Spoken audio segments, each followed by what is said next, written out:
The main objective of the original briefing was to design the UI for an 80s music app, and I think I achieved that by using 80s colors, 80s art, 80s style, and of course 80s music.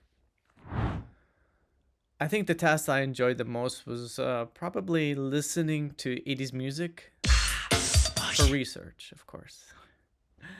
No, I think the best part of it was the prototyping. I really enjoyed that at the end. The most difficult task, besides creating this video, was definitely creating the icons and the colors. That took a lot longer than I expected, because I wanted everything to look nice. Also, prototyping, because I had this picture in my head how I wanted the app to work, and so then I had to go to YouTube to figure out exactly how to make that happen. I wouldn't necessarily say that they were roadblocks. I would more likely call them pit stops, because at each stage I had to learn something new and I had to learn new software. So I just had to learn to be patient and just take it step by step. I think some of the key insights that I learned, I guess, from sketching were this was the first time I used my iPad to make wireframes. It was a little bit longer than pencil and paper, but the result was really nice.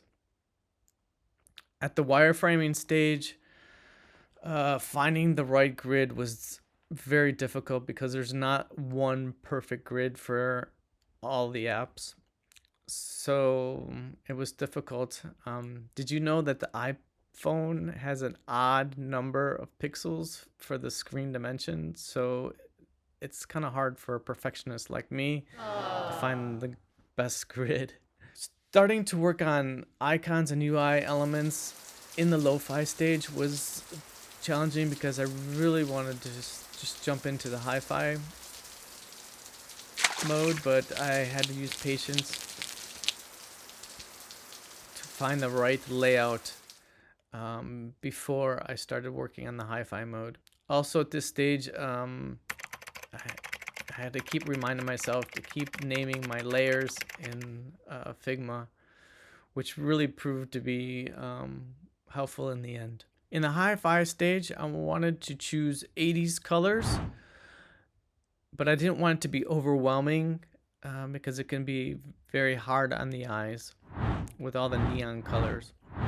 For typography in the logo, I chose monotone because I liked the 80s vibe and with the stripes. For the rest of the app, I chose Fig Tree, which I think is a good font because it has its friendly feel.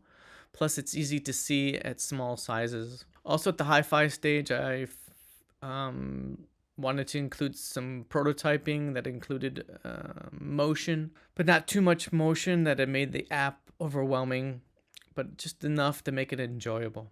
Towards the end of the product, I started to notice that I didn't have enough screens to complete the main functionalities from the briefing. So at the end, I had to jump a lot. So next time, I think I would focus more on the briefing during the whole process and not just at the beginning and then at the end. Also, at the end, I started to notice that my app looked a lot like Spotify, and I think the next time I would like to be more original, but not too crazy that it would overwhelm the users and they wouldn't know how to use it.